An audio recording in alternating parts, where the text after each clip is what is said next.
What I have in mind today is for us to gather together, and I'm very grateful to all the speakers who agreed on such short notice to talk about small businesses and the impact that COVID-19 pandemic is having on it right now. So while I'm talking, there are some more participants dialing in. And as you've seen in the program that is set out at the Eventbrite page, we will go through the agenda by the speakers who are on the list. And I'll ask questions about their opinion on how we can tackle this challenge as a community, and also anything that you are doing as an entrepreneur and what you've done before, and maybe some other knowledge about, for example, government aid and what kind of support there's out there for people to take advantage of. So I'm waiting to see if there are more people signed up. Okay, we have 10 participants.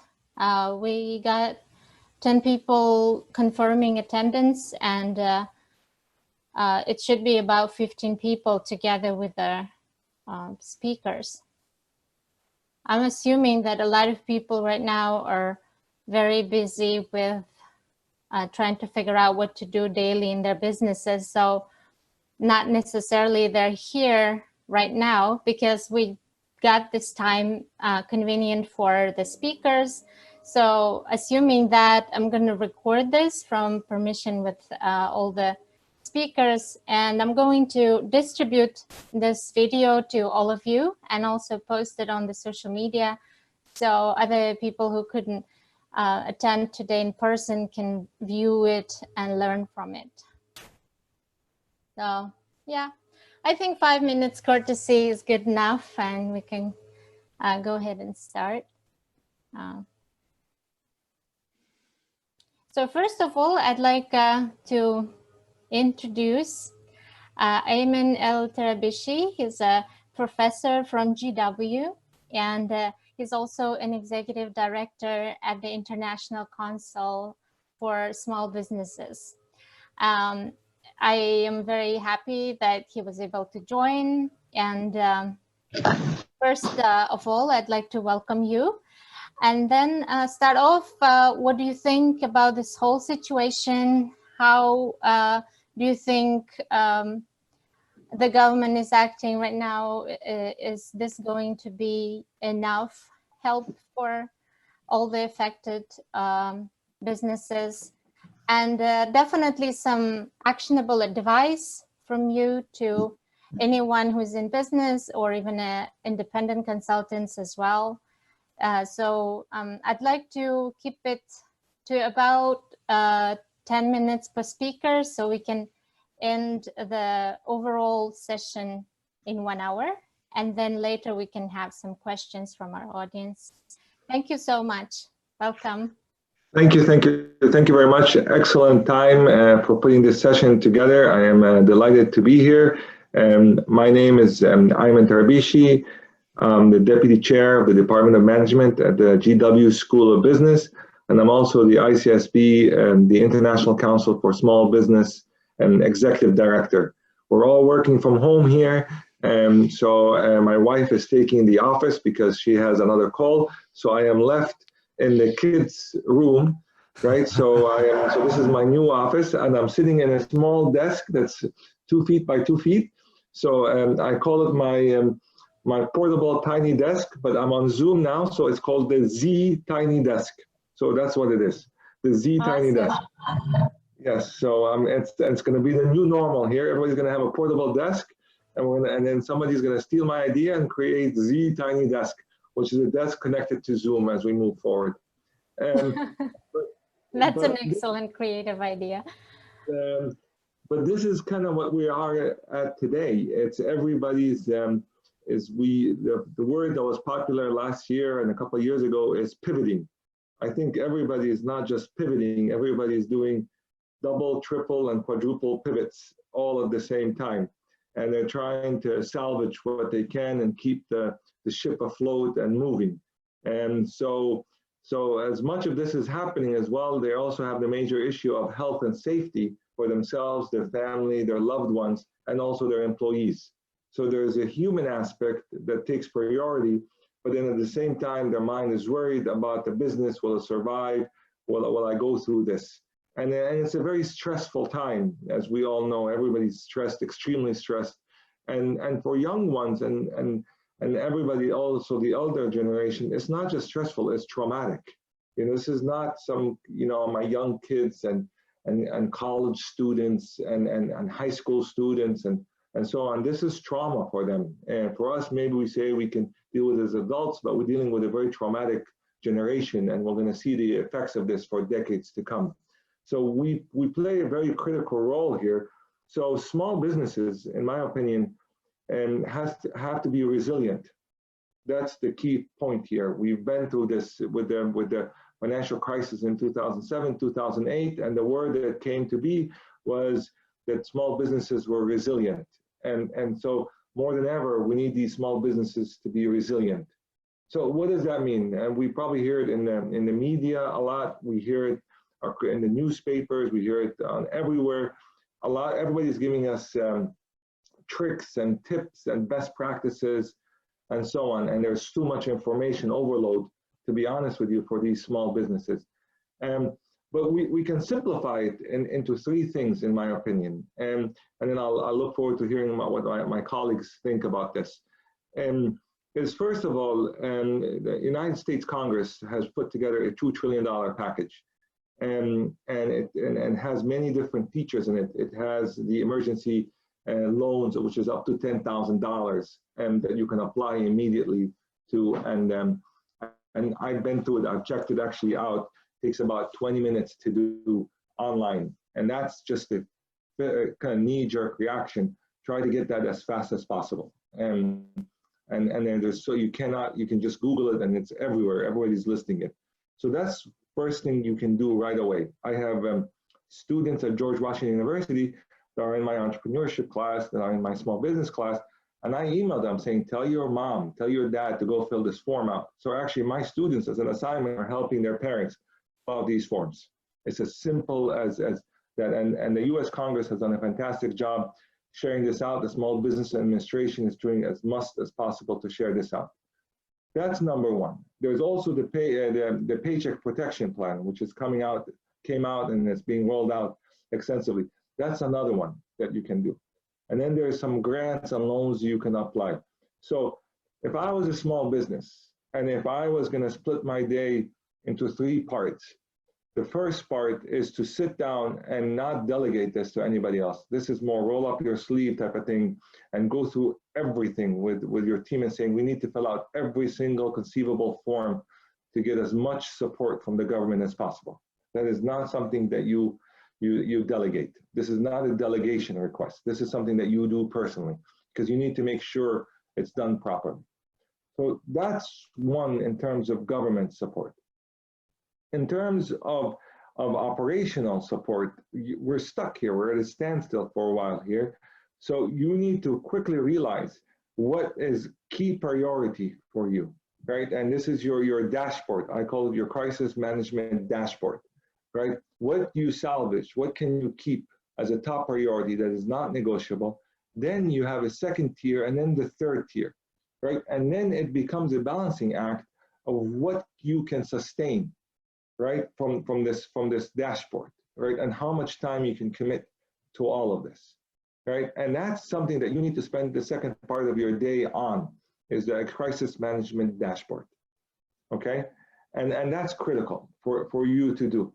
And then the third part of the day, right, and you can mix it up as much as you want, is they keep talking about, social distancing, right? Keep your social distance. So I wrote an article on this, and we posted here saying that's the wrong word, and I was very very strict on being against the word social distancing here. What we're talking about here is physical distancing, right? We need to be physically distant 6 feet apart right here. But more than ever, we need to be socially connected, okay? So your third part of the day is you need to be on the phone call or on Zoom or on many different things, is just making sure you are connecting with people, your clients, your employees, your family members, et cetera, et cetera, et cetera, right? And that's your 3-part day. If you can sustain all 3, if you can manage all 3, your day will move in a very programmatic way. You'll feel like you're taking steps on all 3 fronts. And that's really what we need to do. So I'll stop here and then we can more open up on Q&A. Okay, great. Thank you so much. I agree on all of the points, and I'll have some follow-up questions after all the speakers are done. Thank you so much. And the next one I'd like to introduce you to is Travis Wright. He's a GW alumnus. We met through the network on LinkedIn, and he is the Director of Growth at 3 Gimbals, and he's the author of a new book, Making New Mistakes.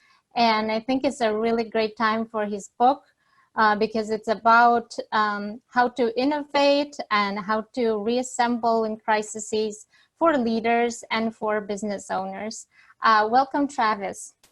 Thanks, Nara. Thanks so much for having me, and thanks for setting this up. I think this is fantastic. And I think I'll just do a little bit of a segue on what my colleague had to say, because I think those are great actionable steps, and I'd like to build on those. In my company, we're in an enviable position where we work with the intelligence community. So our contracts are still intact. And not only do we work with the intelligence community, but our work is mostly done remote. So we were already doing remote work anyway. We do a lot of open source intelligence. So it's been less impact for us. And we're obviously very grateful for that. What that affords us is this opportunity to take a little bit of a strategic view. And so I'd like to offer a couple of thoughts on some of the things that we're doing and that we're thinking about. What's sort of driving me through all of these thoughts is this quote that I found from Charles Darwin, and he said that it's not the strongest of the species that survives, not the most intelligent that survives, it's the one that's most adaptable to change. So we're doing all these immediate action steps now on these changes that we need to do for the survival of the businesses. I see in my community, you know, the restaurants, the dine-in restaurants shifting from or shifting to a model of curbside service and takeout and that sort of thing, and other businesses trying to figure out ways to adapt. But how sustainable is that going to be? What's it going to look like in at least another month, right? Here in Maryland, that's what we're down to. I think Virginia and DC are the same, you know, on this stay-at-home order. So what's that going to look like in? How are you going to be able to survive through not just that month, but once things go back to quote normal? What is that going to be like? Are people going to be willing to go out and be in groups and to go to concerts, to be in, to sporting events and those sorts of things? What is that going to look like for organizations and for businesses and even restaurants and that sort of thing? So as we're thinking about those sorts of things, I think about the resiliency and what companies, so, I'll go back to my company real quick. Again, we're very fortunate that this has had a minimal impact on us. But it doesn't mean that we're not adapting and we're not changing. We're looking for ways that we can give back in other areas. We can use our unique skill sets and services for other purposes. And then even we're out of this, the way that we're adapting to this is we're spinning off a nonprofit arm that I'm working on currently that will provide these services to whether it's emergency services or to other state and local services that may not be able to afford what we do, that they'll be able to get some access to us. So I'll close just by saying that I think it's looking for the opportunities that are out there, looking at the long term. Definitely, you have to take those immediate action steps for the survivability of your organization. And then once you sort of have that contained and viable and stable, then to look for what are the long-term changes going to be. I think of a couple examples, and my colleague was kind of teasing about having this tiny desk. But if you think, a month ago, people weren't as concerned about having a remote office. Now, if you're a contractor, maybe thinking about remodeling those theater rooms that were so popular, maybe those are going to be remodeled now into offices.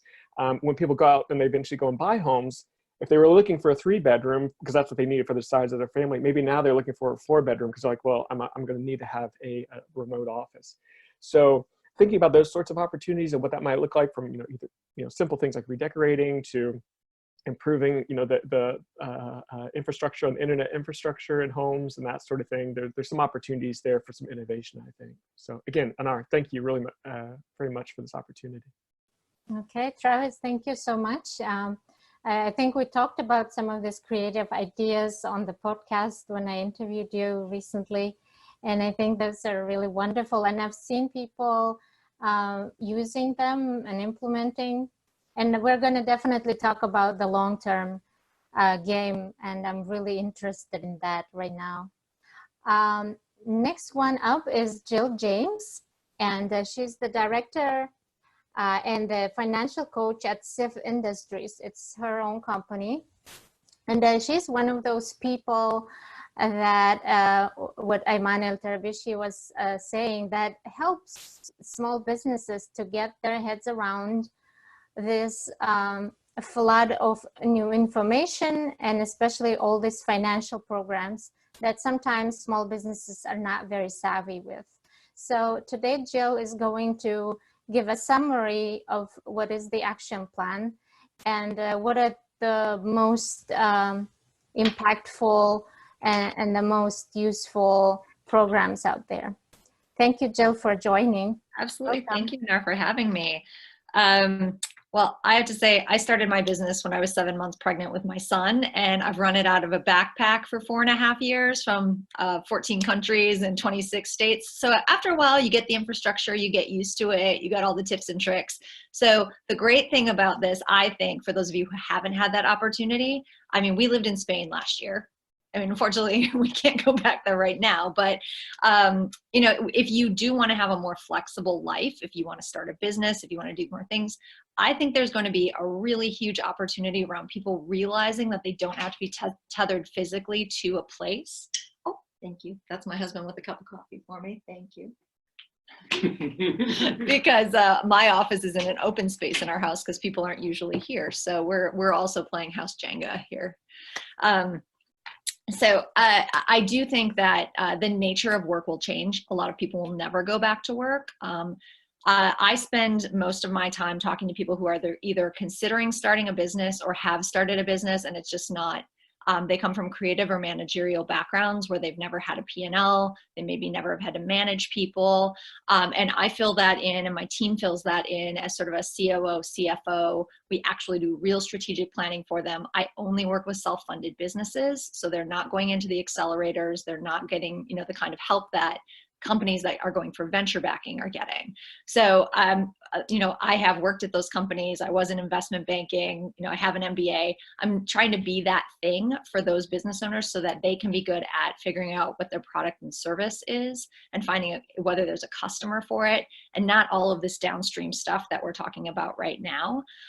So in that vein, I've been pleasantly surprised this week. I just started doing webinars. My clients, I was working with them on these new programs, and they said, will you talk to my clients? And then their clients said, can you just talk to everybody? So on my website, sifindustries.com, there's a recording and a Google Slides presentation about PPP, EDIL, federal, state, and local and private funding, using the SBDC, tax breaks that are available to you, things you don't have to pay right now, all of that in a 45-minute session. So if you're watching this recorded in the future, that's all there. I'm also doing these regularly with lots of different groups. I have 3 today. So, we're just really working on getting the word out, because for small business owners, that are just themselves, they don't often think of themselves as a business.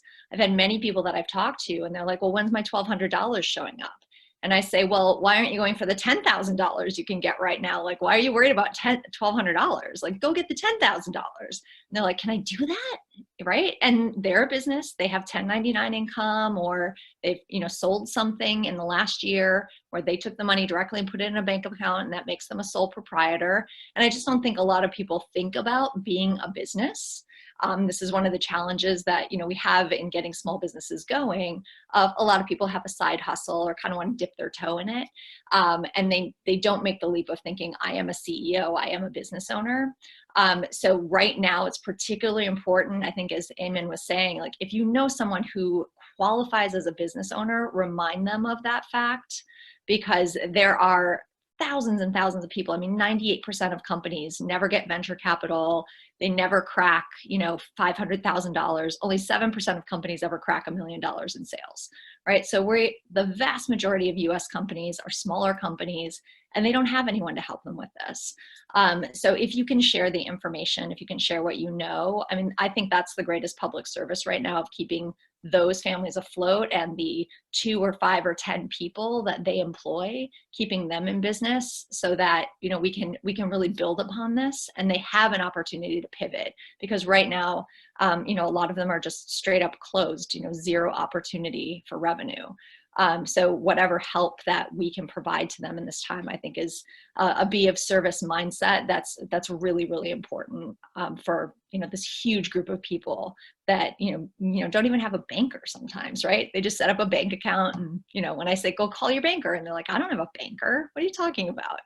So we have a lot more skills than we think we have that we can share with other people in the business community who are 1 or 2 steps behind us. It doesn't feel like that, and I think, similar to Travis's quote, I think of the Arthur Ashe quote, start where you are, use what you have, do what you can. It is absolutely the time for that. You don't need perfect information, don't give out wrong information, but if you feel confident that you can help somebody get 2 steps further to where you are, and then you can move forward together, that's the right thing to do. So that's kind of my mission right now. I've kind of taken all of the registrations and list building and everything off, and I'm just like, please access the stuff, please send it to other people, help as many people as possible.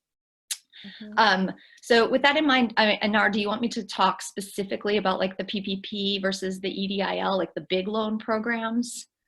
Would that be helpful? Maybe just a high level about the eligibility. Sure. Just to make sure where people should look into more, okay, if they're meet certain criteria as opposed to the other. Got it. Okay. So one of the big things that's been taken off, there's a new program called the Paycheck Protection Act, or Paycheck Protection Program. You'll see it as PPP. That is a program that is meant over the next 8 to 10 weeks to help you pay your payroll, your rent, your utilities. It's based on the payroll you've paid and the rent and the utilities and the mortgage interest and paid time off that you've paid in the last 12 months, or if you're a sole proprietor, there's a different calculator for it. If you're a new business or you have seasonal employees, there are calculators for all of those that you can look at. But you're going to be eligible for 250% of whatever that number is. That starts tomorrow with banks. It's run through the SBA, but you go to your bank to get it. So anyone who's an SBA lender, all the major commercial banks, if you have, Chase, B of A, Wells Fargo, those banks all have it. But so that's a confusing point. People are not getting that, like there's an SBA administered program, but this new program is not. You just go to your bank. So that eligibility is 250% of whatever that paycheck value, whatever that payroll value is. And if you use 75% of that money for costs related to paying your people, or your rent, or your utilities, or your mortgage interest, not your mortgage payment, just your mortgage interest, over the next 8 weeks, the government will forgive that loan. So it's a loan, and I've had a lot of people be like, I don't want to take debt. But over the next 8 weeks, if you use this for what it's intended for, which is keeping your people, keeping your space, keeping your business alive for the next 2 months, the government will just grant you the money. Right? So you have to document it, but it is effectively the option to have a free loan to cover your payroll and keep your people. And if you've already furloughed or laid off people, there's an option here of if you hire them back by a certain date, you'll be credited for some of the payroll that you wouldn't have been otherwise. But there are criteria about keeping your people. So that's a big piece of this. So the PPP, I mean, it's just passed last Friday. There's just been clarity on it, like in the last 24 hours. It's a big moving parts piece, but anyone who's incorporated as a business can apply starting on Friday at their bank. They're pushing sole proprietors and independent contractors off to next Friday. But I would start with your bank today and tomorrow, because they need to know that you intend to apply next Friday, and tomorrow they can give you all the materials so that you can do that. So that's kind of the first big program. And I think when I think about that with clients, it's, you know, do you need 2 more months of runway, right? Because this is the core cost of runway in most. Who doesn't need 2 more months of runway, right? We don't know what's going to happen. There are $350 billion in this program, but, you know, obviously when it runs out, we don't know if it's going to be extended. So if you think you want this, you need to get ready to apply in the next 2 or 3 days. It should be a super high priority for you. It is. And I've seen people close down businesses so they don't have to incur expenses. But if they can actually hire back people, that would be really great.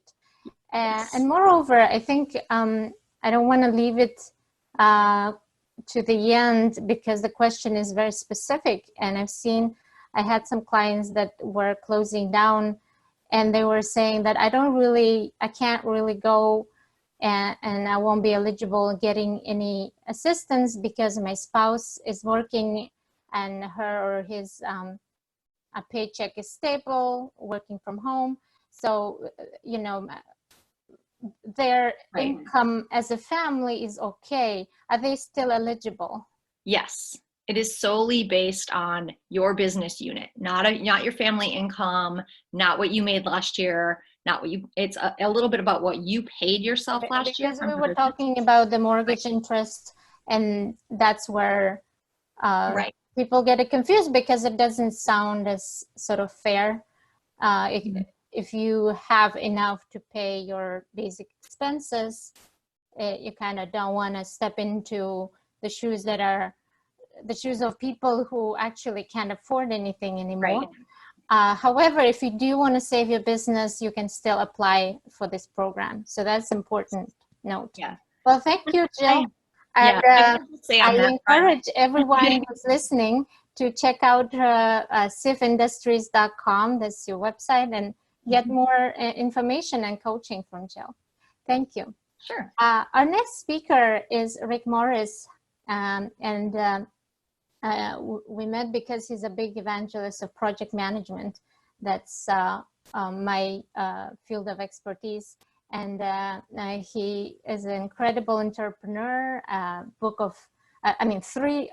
author of 3 books. And he has this new venture that is in a way replacing the PMI conferences and all the face-to-face activities that project managers usually would join and participate in, and that's called the PM Tribe. Welcome, Rick. I'd like you to give us some tips on what you think would be the best strategy right now. And we talked about in the interview about the abundance mindset. So I think that would be really useful to wrap up the notion of how we should think in a broader sense of sense. Absolutely. I mean, it's unprecedented times, right? I mean, these are truly unprecedented times, but they can be exciting too. There's a lot of negativity. There's a lot of fear, but you know, fear sometimes drives some of the greatest solutions, and individually for you, it can drive some of the greatest solutions. So just to piggyback, first of all, I did do the EIDL application last night. It took me about 10 minutes. It was very, very simple. You needed to know 3 numbers. You needed to know your gross revenue, you need to know cost of goods sold, and your gross expenses. And that was it. Everything else was self-identifying information. It was pretty simple application to fill out. I did not know I'm a sole proprietor, and all of my people are independent contractors, and I didn't think we qualified for PPP. So I'm really glad to hear that, and certainly we'll look into it. I'm sort of like Travis in a way as well, in the sense that I've owned my own small business now for almost 20 years, worked from home for most of that time, worked with strategy and organizations. But I'm a serial entrepreneur still. And I have massive ADD, I think is the best way. Like if a squirrel runs by right now, you're going to lose me for about 3 minutes. That's, you know, something will happen. But so I get a lot of shiny object syndrome. And one of the things that I started to notice, since we're all dropping quotes. One of my mentors is John Maxwell. I get to work with him on a weekly basis and do a lot of work with him. But the quote he gave me is, he said, you know, Rick, you'll always be successful by yourself. You certainly can be successful by yourself. He said, but you'll never be significant without a team. And once you taste significance, success will never satisfy. And that's been kind of my driving force behind everything. Well, at the time, you know, I was doing a lot of stuff that was Rick Morris based. I wrote my books. I had knowledge products. I had mentorship products, coaching, all that stuff. But it was all, you know, Rick Morris this, Rick Morris that. And it comes off, even though I was trying to give, it came off as very egocentric. And so I started to look at the market and I started to see what was happening. The big explosion right now, and I think it's going to get even bigger during this time, is online knowledge products. And so even you have, you know, heavyweights like Tony Robbins and Russell Brunson and Dean Graziosi coming together to teach people how to do online products. But I think they're doing a huge disservice, because it's essentially the model that failed for me. Like who cares who Rick Morris is? Who cares about me? It's more about community. It's more about really having a mastermind of great thought and leadership. And so I was meeting with another mentor of mine, Paul Martinelli, and I was talking about the failure of my online products. You know, I launched it. You do all this work, you hit the go button, and you just, you know, sit back and wait for the money to roll in. And then, you know, a couple of weeks go by and nothing comes in, and like a month goes by and you're like, what did I do wrong? They said it was going to be easy. And what it was first of all, I was charging monthly fee or a yearly fee. But essentially that makes everybody kind of judge each time their credit card gets charged whether or not you're delivering the value, right? The second thing, again, it was Rick Morris mentorship. It was all about me. And so Paul Martinelli, who's the president of the John Maxwell team, said, what you need to do is create a community that serves each other, and make it super easy to come in, super easy to leave, and super easy to come back. And you'll build something that will gain momentum. And so right there, I went out and bought the website for the PM Tribe. I called 5 other speakers, really from all over the world. I've got Colin Ellis out of Australia, Elena Hills in Houston, John Stenbeck's in Spokane, Washington, myself here in Birmingham, Alabama, and then we have 2 from the UK, Peter Taylor and Elizabeth Heron.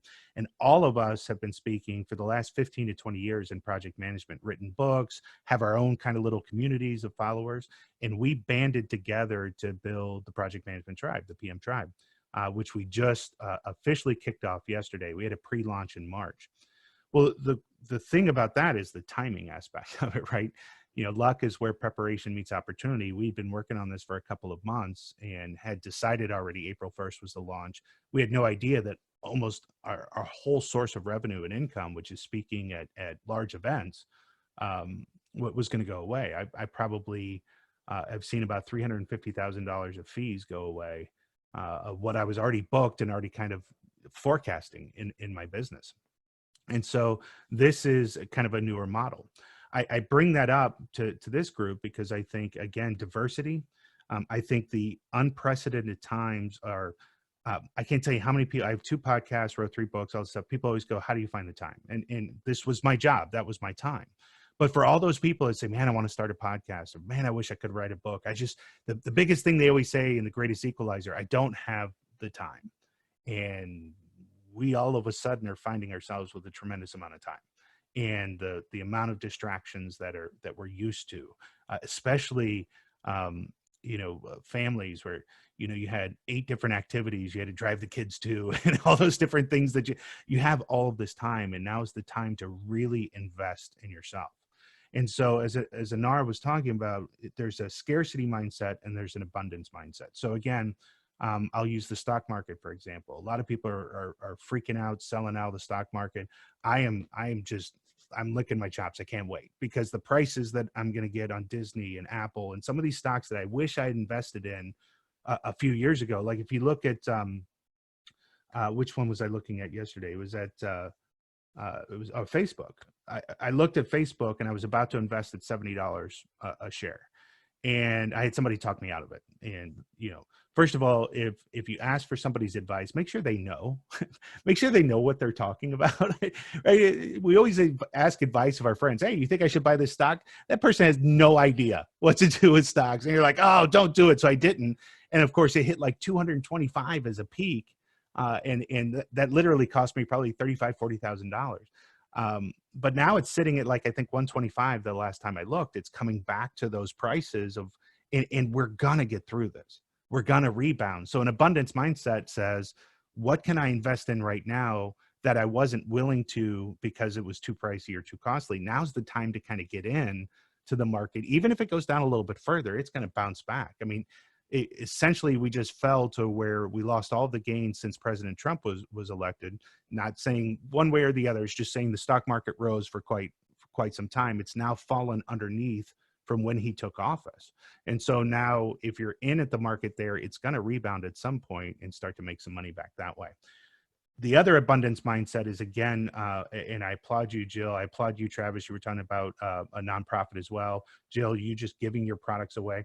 I think when you do that in times of need with purity of heart, right? There's people that you were talking about, Jill, registrations and charges and that kind of stuff. And of course, there's a monetary component to that. That's your knowledge. That's your intellectual capital. It's something you should charge for because you're worth it, right? And you understand your worth to the market. You should charge for it. But to sit there at this time and go, you know what? I am still worth it, but I'm willing to do this for my community. I think those are the people that are really going to rise out of this. When I look at like what Tesla's doing to make the ventilators, how brilliant is that, right? Tesla's got all this money. They can continue to focus down on R&D right now. Instead, they refabbed a whole thing just to start building ventilators, and they're giving them free right now to hospitals to help through this crisis. Those companies, those types of actions. So you as a small business owner right now, how can you create the goodwill that people are going to remember? The question I ask you right now is, you all have somebody in your mind right now that went out of their way, did something, helped you through a time of crisis. If I asked you who that was, you could tell me who it was and tell me what the story was. And my challenge to you is to be that person now. Be that person for our community now, because when we do rebound, then when they are ready to invest in something that you service or something that you do or a job or anything that you do, you're going to be the first person that they think of. So that's the abundance mindset, Anar, and we'll be happy to answer as many questions or talk through it. But thank you guys for the opportunity, and I learned a tremendous amount already. So I appreciate all of you being on here. Okay, thank you so much, Rick. And that's a very good segue into our next speaker, Julia Bolukbaşı. She is the co-owner of a restaurant here in Washington, D.C. Called Bistro Cacao. It offers exquisite style, really nice food, and in these times, their business is facing challenges, but they found a way to serve community and also to support their employees by providing family-style dinners that are extremely affordable to compared to their normal nice dining experience. And that is great because it's really convenient for working parents that are home with their children, and they provide healthy food, and they also can make sure that their employees are still having their salaries and etc. So I'd like to introduce Julia Bolukbaşı to say just a couple of words about how they're coping with the situation and what is their advice to the restaurant community, because they have been in this industry for a long time now.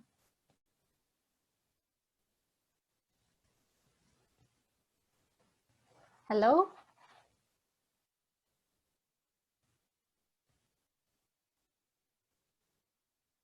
Hi, Anar, can you hear me fine now? Yes, I can hear you. I think we all can hear. Okay, well, hi everybody. Thanks, Anar, for inviting me. Like Anar mentioned, my husband and I own a restaurant called Bistro Cacao. It's a French cuisine in Capitol Hill. It's been around for more than 10 years. We had a good, clientele. Our business was, I should say, was and is still doing quite well. So when this crisis started, it hit us hard, as you can all imagine, because as a restaurant owner, we didn't get a chance to work from home. So we had to be creative and we had to be adaptive. I cannot agree more with what Travis said. If you want to survive, you have to adapt and you have to be creative. So since we had to close our dining option and we had to think about ways to serve our customers, so like Anar mentioned, we started doing food delivery, and we recently started offering family-style menu to our customers, and people seem to like it very much. And I think we, as a business owner, got affected a lot by these recent events. But of course, our employees, we have close to 30 people working for us on our payroll. They all got affected as well. Some of them are working with us on a salary base, and the rest, they're working based on hourly wage or tips. So the second part lost their income. So we are trying to find ways to still support them. So we started a donation fund to still be able to pay those employees. And we are definitely taking advantage of all the government loans available out there. So I think everybody mentioned the economy injury disaster loan. So we are in the process of submitting that application today. I think PPP, Paycheck Protection Program, is still good.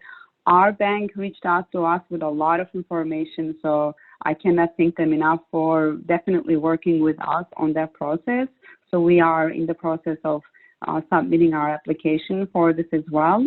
So actually the DC mayor, DC government also issued a grant a couple of weeks ago for small business owners.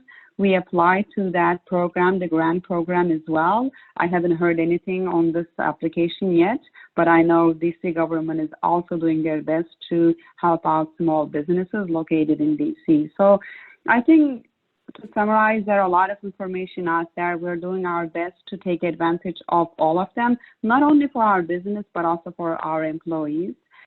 We feel responsible for them for sure. So like I said, we had to adapt. We had to change our operational style from being more dine-in to delivery and carry-out. What I learned from this process is that also we have to stay in touch with our customers. So we've been sending out regular communication to our customers, keeping them informed about what our plans are. Being in Capitol Hill, we are actually hosting a lot of events, a lot of fundraising events for our customers. So actually March and April were going to be the busiest months for us. We had a lot of events already scheduled. Now, it affected us because we lost their revenue, but it also affected people who were planning on having their events at our venue. So they are also concerned about what's going to happen if they reschedule it. A lot of those for events were planned for the upcoming election. So now people are asking, are we still going to be able to open? Are we still going to be able to use your venue maybe in the summer months? So we are also trying to assure them that we are doing all the best we can to remain open. So when this is all over, hopefully in the summer months, we will be open and we can still host their events. So we are being flexible with the canceled events, and we're helping our customers to reschedule them in the summer months. So definitely staying in touch with our customers to let them know about what's going on with the business, what our plans are, is key. Also staying in touch with our employees. Some of them, of course, I mean, like I said, we have close to 30 people on our payroll, but only few are still working actively to help us out on the food delivery.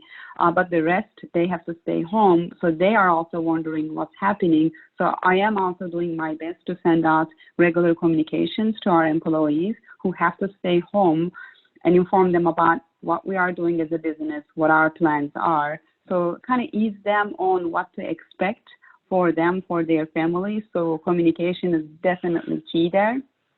I think like as a business owner, we're definitely not doing any delegation for the application process. I think that was suggested by Ayman. I cannot agree more with what he said. We are finding all the time needed to go through the application process. And like I said, take advantage of everything that is available out there for small businesses like us. Well, thank you so much, Hudya. And I'm really glad to hear that your clients are still interested in rescheduling, and that a lot of events are still going to happen instead of being canceled. So that's a good creative way. Like recently, I was talking to another business owner, a restaurant owner, and they were talking about selling future contracts. on a maybe discounted prices, and that can really help with the cash flow to ensure that you get the cash even earlier than the event is going to happen. So that's another way of making sure that you can contribute to the community and take care of your employees at these hard times. But also there are certain business owners who are more like freelancers or even hairstylists and people who are basically doing it as their craftsmanship and their work. And when they fail, they have a big question whether it's worth going that extra mile and ensuring that they stay afloat, or is it making more financial sense to close it down and, as they say in the startup world, fail fast and either start something else or go back to a profession that you've been working with the corporate world, for example, and just have something more stable. And in that sense, I think Ayman would be really a good person to address that question, because you've seen many, many small businesses and the whole variety of them, and the people who really can survive doing a regular 5 to 9, 9 to 5 job. So what do you think about that?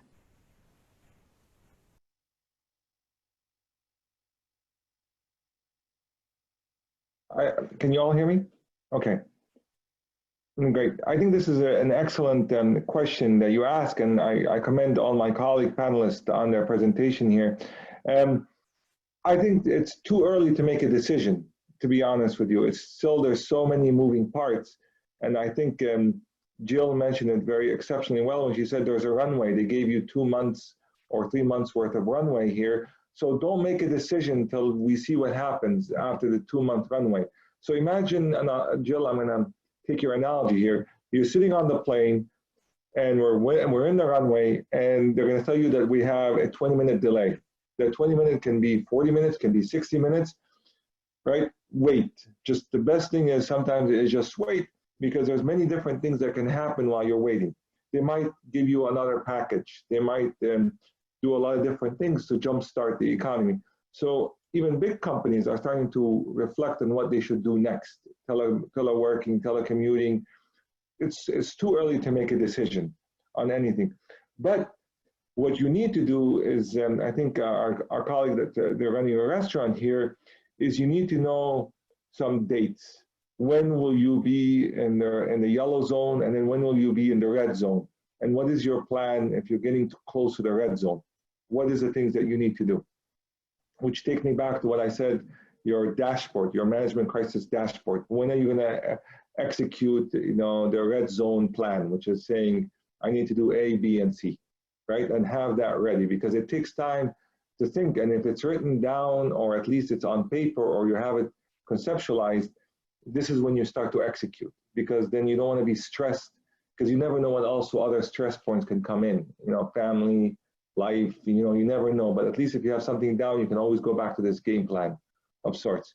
One thing that wasn't mentioned here, which is, I think it's very important to share here, which is very historical here, and then this is for all my panelists here, it's not just small businesses anymore that are being saved and helped out. It's also not-for-profits, the IDL loan and so on. And this is historical. It's never ever in the history ever that the package itself, but now all these offers of services are also considered for not-for-profits and for-profit companies, which I think opens up a big new world for us. At ICSB, and this was what we call the audacious plan here, and to US Congress, and we actually sent it out to some congressmen to think about here, and it was very audacious because we were thinking big. And this is something maybe I'll get a reaction from everybody on here, is we said, once this is over, once this all happens, we at ICSB, the International Council for Small Business, asked that all small businesses moving forward, 50 employees or less, are considered not-for-profits. It's a new world. we can think of different ways to make money, increase online taxes, or do whatever you need, but all nonprofits with certain caveats are considered not-for-profits, because you can see what's happening in society. Society hurts if small businesses are not playing a major role, okay? So why is it that non-for-profits are just that and small businesses are that? So we wanna jumble them together, saying not-for-profits and small businesses play a social role, and therefore they should be, Congress should be looking at them as a major role in society. Yeah, I can chime in on that one, Ayman. I love that opportunity, but one of the biggest things we talk about is believing your own BS, and what I mean by that is belief system. And I came from a background that money was evil, that profit was bad, all of those things, and I had to get over that, because I think as a small business person, when you do become successful is when you really can reinvest into that community. And so I applaud the notion. For me, I've been able to travel all over the world and do country transformations with John Maxwell. I fund those trips for me and my employees to go do it, as well as fund the gaps in employment when we do that, solely because we made for-profit. And I'm able to be on, I'm a board member of 4 different charities here in town, and able to afford to do that because we are for-profit. I applaud the notion, but I'm a very capitalistic person, right? There's no distinction between for-profit and generating revenue. Nobody's talking. You've generated revenue. You've just said you can't create personal wealth if you're not for profit. You will have penalties against paying yourself as the business owner excessive amounts of rents and economic statements, right? So for historically disadvantaged people, or who haven't had a chance to build wealth, who are underpaid in jobs, who have pay gaps, entrepreneurship is the best option for them to lift themselves out of that. And if they can't pay themselves disproportionately for taking that risk and doing that work, which in a not-for-profit you can't, or else, I mean, you're gonna have a terrible rating, right? Because you can only have 25% of all of your funds going to overhead and administration to be a successful not-for-profit. So those rules would have to change. So I look at it as like, if you are going to give people a step forward and a step up, giving them the tools to be good entrepreneurs and have healthy, sustainable businesses, that's what we should be investing in, not telling them they can't make more money, or that we'll look at like putting them in a paradigm where it just doesn't give them the incentive to find the way to pay themselves what they want to pay themselves. And Jill, what I see so many entrepreneurs do is trade one job for another job. Absolutely. Right. So, and I think you've seen that as well. I mean, is they feel like they've got to do it all. And one of my mentors and great friends has built one of the largest perfume companies in the world as a small business off a $10,000 credit card charge because nobody would give her a loan. But she did not know how to make perfume. She didn't know how to source materials. But she had this vision of helping war-torn countries source direct oils there. Her name's Barb Stegman, owner of 7 Virtues perfume, a phenomenal story. But to the point of, she didn't trade one job for another. She became the organizer of many jobs. So what I'm suggesting for small business owners right now, especially with time, is to reach out to your network. So I make a point of, I sit down and reach out to 10 of my LinkedIn contacts, not with an offer, not with a sale, no, just how are you doing? Miss you, tell me what's happening, that kind of stuff. And it's already started to reignite some potential partnerships and leverage opportunities where we can leverage each other's skills to both be better, right? And so make sure that we're not trading one job for another job, that we're truly being an entrepreneur. Yes. Well, thank you, Ayman, for really starting this new debate. And I think it is really important. I'm getting the notion of that there will be a divide about this topic, especially even in the small business communities themselves. But I think it happens because a lot of people do have a vision when they're very excited, passionate, and they have these dreams, and they might not be very realistic as well. Because if we look at statistics, a lot of businesses, small businesses, they're not making more money than any white-collar employee at any medium-sized company, is one thing. And then there's a gender issue We just talked, I had a podcast interview with Eve Rodsky, where she's talking about women having to become an entrepreneur in the middle of their career due to childbirth. And some women become really successful at it, and their businesses thrive, and they become maybe millionaires, and they really take advantage of all the possibilities that Rick was talking about. I don't want to have a net on my, I don't want to have a certain ceiling on my income and my profit, and they're really successful. But what happens to others? People who haven't figured out how to manage their work-life balance with the family, with the kids, etc. Their job becomes at the best mediocre profits, and maybe sometimes losses. And they do deserve to be taxed less. And the reality becomes such as that all of these small business owners are essentially would have been either unemployed or making a lot less what other people are making doing jobs at corporate world, in corporate world. So I think Ayman has a point there, that a lot of them do deserve, if they have an option to be nonprofit, maybe they would take the option. But for those high flyers, they would definitely not even call their business small business. They would call themselves startups, and they look for big investments, and they will look for making big impact and making a lot more money, and having that really investing into that mindset, investing into innovation. And it's a whole different world in terms of how these two different groups approach their businesses. Well, let me address. So first of all, I don't feel a divide. I love great debate, because that's where great ideas. And what I love about your question, Ayman, is even saying the big, hairy, audacious goal, it becomes a challenge. I think that's a great leading question that you're asking. So why don't you become, if you were talking to me directly, so Rick, why don't you become not for profit?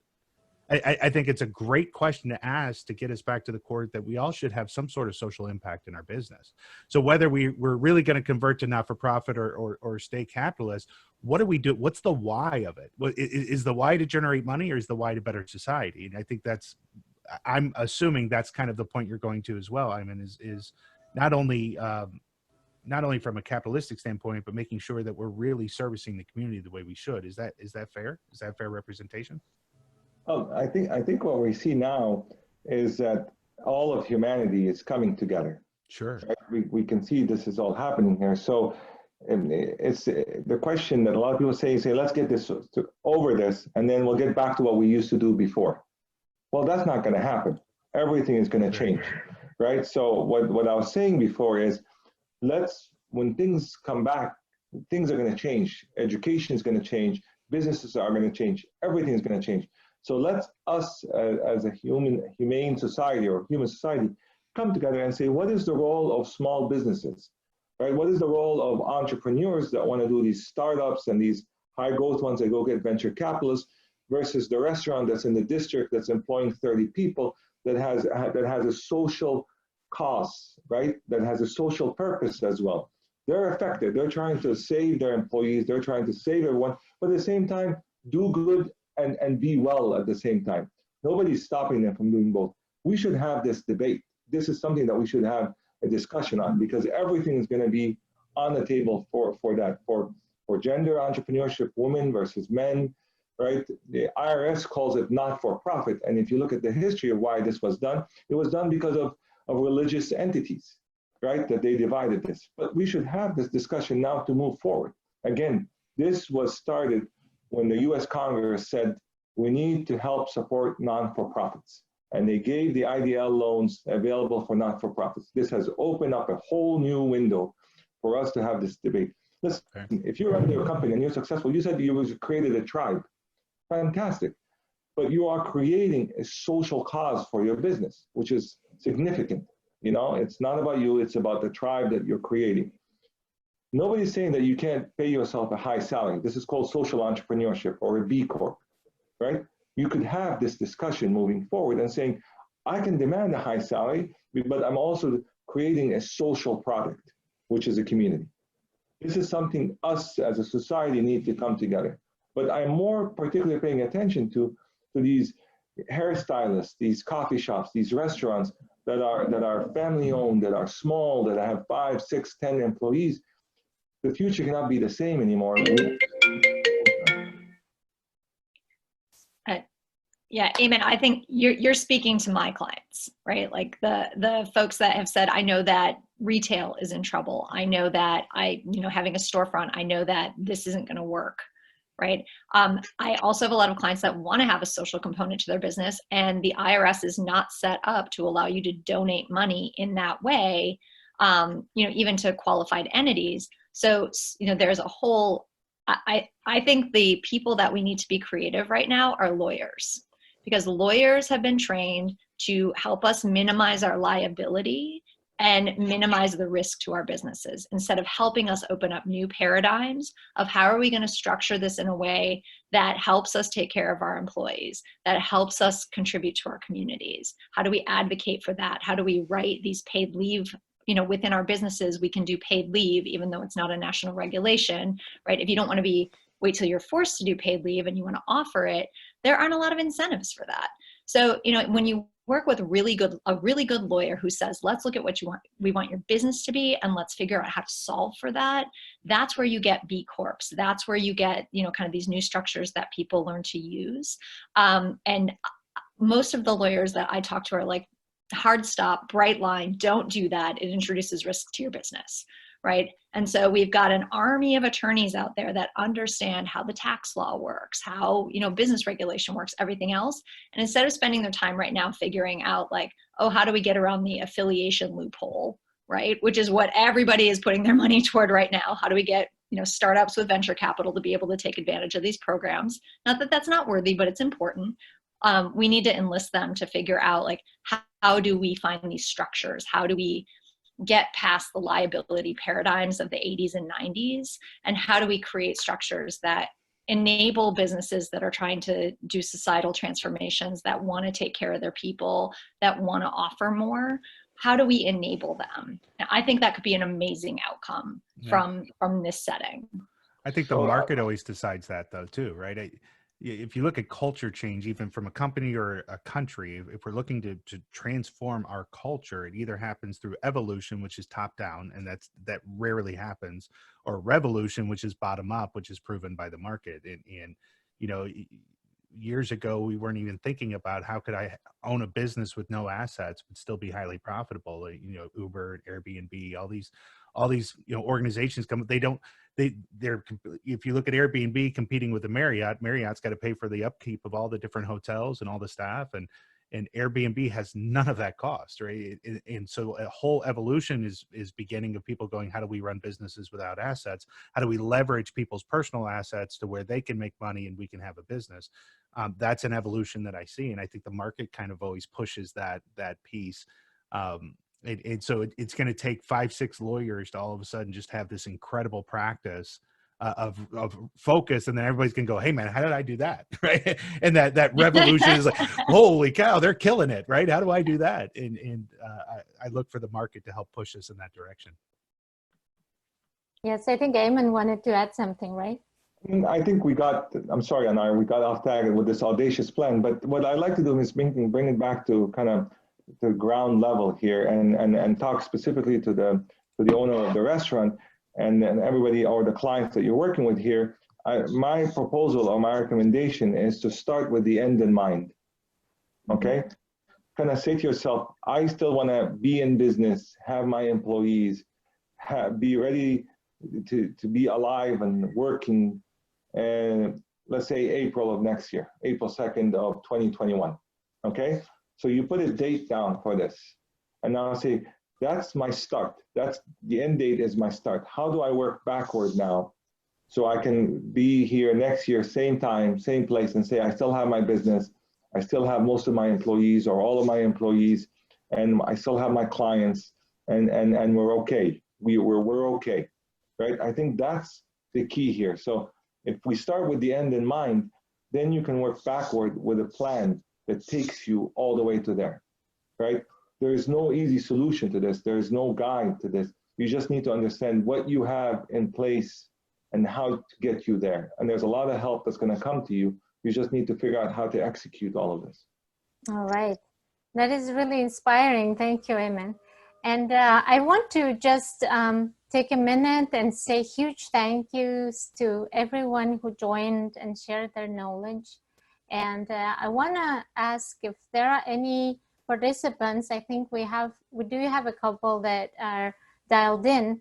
If you have any questions, you can ask them directly right now by unmuting your microphone.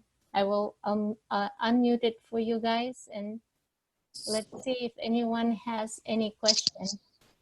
That's Zainagul, and we had Elena right here. But no, okay. Zainagul, do you have a question? I don't have a question, sorry. Okay, no problem. Yeah. Zainagul is also a GW student. So that's Yeah, I'm studying entrepreneurship, so great. so everyone. Yes, Thank you so much. Mm-hmm. And then I have a question just because I know that people will be watching this later on. And we've already had this discussion with some of my clients. And these are the people who are looking to see if there are any other opportunities that are better and has a higher ROI than their own business that right now is in a struggling and in a challenging situation. And I know for this, we would probably need another webinar with some financial experts. But from just the point of view of anyone here, if you trade or if you've been following certain financial academies or the blogs, and if you've been in the news about it, what do you think right now? First of all, from your experience with working with entrepreneurs, do they have enough savings to be able to maybe enter the stock market right now to be able to either there's never enough savings. We're just going to go ahead and answer. There's no such thing as enough savings. Even when I was talking about investing in the stock market earlier, I do not have the money to do that, but I just know that eventually I would want to. This is the time to get in, and that's that abundance kind of mindset. So I do, just like everybody else, a lot of coaching to entrepreneurs and a lot of teaching. And right now, what I'm telling them to focus on is this is the time to build exposure the right way.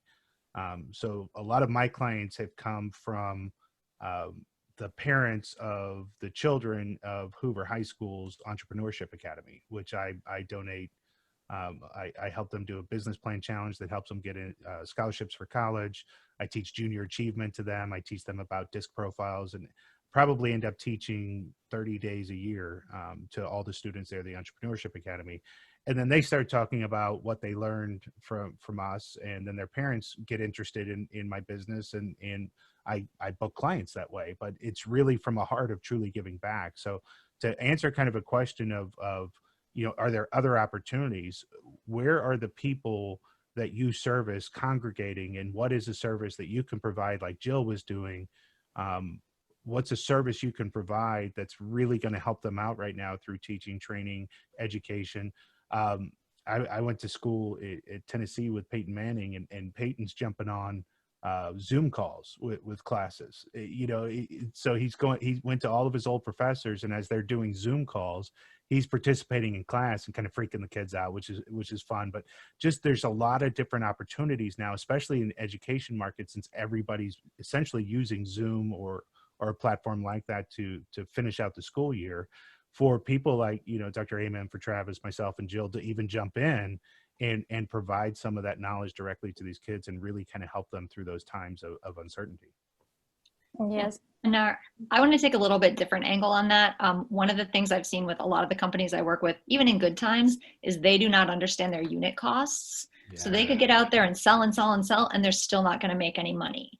So one of the big breakthroughs that we have to provide at a base level for small business owners is understanding, like, can you ever be profitable? Right? It's a, venture backed, whatever. If they want you to make $1 billion before you're profitable, that's cool. Small businesses can't do that. So we have to figure out, I start bottom up. We go through their packages, we go through their products. Do they have enough gross margin in those products in order to sustain the operating costs of the business? And then what are the operating costs? What's the stuff you just have to pay for? Because most small businesses really underestimate how much it costs to be in business every year. So, when you actually write down and see, this is what I put into what I make, and this is what my operating costs are, and this is what my budget is. Oh, sorry, we've got a little 4-year-old guest coming in here. Do you want to say hi? Yeah, jump in. We're What do you limited think to about Montessori entrepreneurship? operating cost conversation here. Well, that's your little kidpreneur. So, yeah, operating costs. But Speaking of, if we think about that, I think that's a foundational place right now that, in addition to the other work that people are doing, they have to have, sorry, let me close this. We're running 2 companies here, and it gets a little busy sometimes. Hey, you left me inside, you. Okay, baby. The operating costs. So even if when you're coming back from this, you could still not be profitable. So take the time right now to figure out, like, what are you offering, and is that something that pays you enough going forward? Because otherwise you're just going to rebuild around something that doesn't get you to where you want to go. Yes, Wouldn't you say that's poor advice too, Jill? Oh, I'm sorry, Anna. Yeah, I think that was exactly the point where I was trying to get people very mindful about where they are with their business and why are they doing it. Because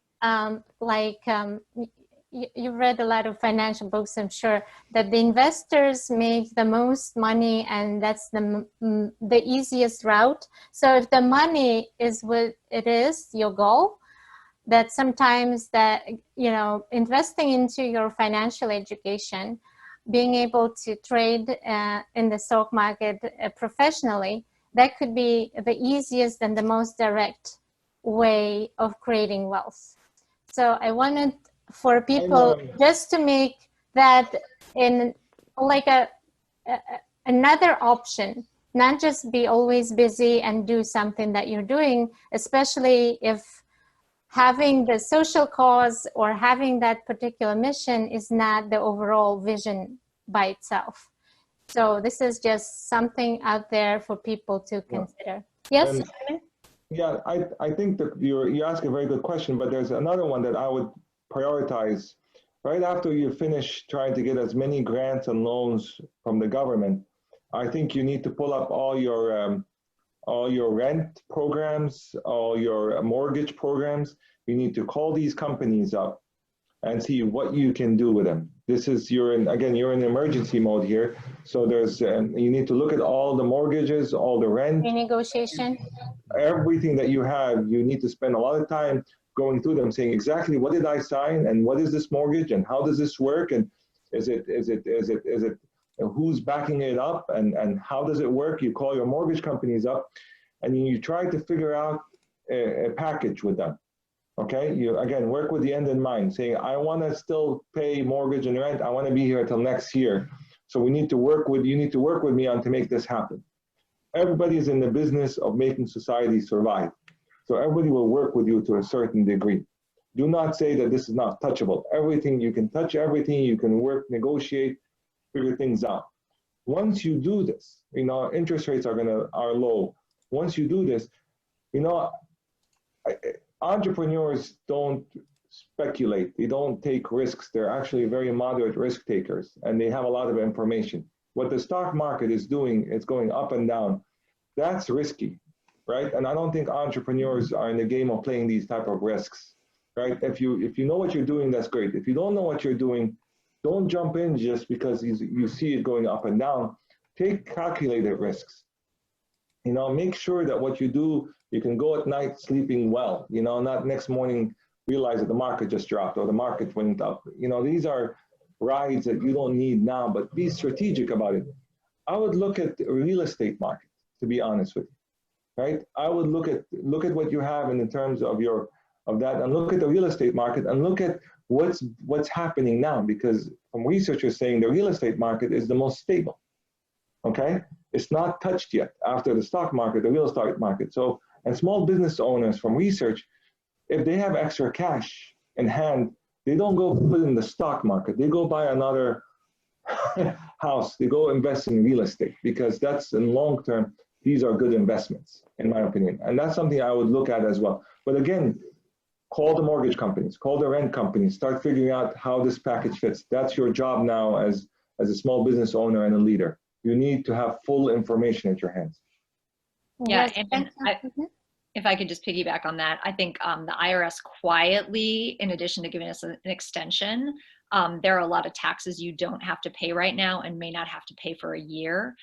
There are also cities and states that have waived having to pay your sales tax. So if you have a sales tax reserve, you can use that in your operating budget. So there are these pockets of money that I think people were prepared to pay out if they had a good Q1 that they can use in operations. And you make an excellent point of just make sure you're talking to anyone and it's clear what the terms are. You know, even if you think the IRS is clear, there may be a piece of paper your accountant needs to file for you that says, I know I have to pay this, but I'm taking a year. And they'll be like, okay, that's fine, right? Up to $1 million in your 2019 tax liability, you can hold on to that money for a year. So that can make a huge difference for businesses that thought that from a Q1 perspective, they had to make a quarterly tax payment on April 15th. At a federal level, they don't. So that's money that I think a lot of people think they just can't touch, which if it comes down to staying alive, you use that money and you pay the 4% to the IRS later. You don't let your business go out of business because the IRS is owed money. All right. That was, I think, very useful and very actionable advice. Thank you so much. Well, I think if anyone has anything to add, I would be very happy. However, the time is getting towards the end of our webinar, and I really appreciate all of your contributions. I think I personally really enjoyed the conversation. It was a great debate, and I am hoping that you guys all are very happy to meet each other and we can all connect through LinkedIn. I'm going to post this once I have the recording, and you can share it with your communities anywhere you like. And this is going to be maybe one of the first series of webinars. And if you have any ideas or any new topics you'd like to talk about, we can do this again. Thank you so much. And I invite all of you and our audience to also listen to the podcast that I specifically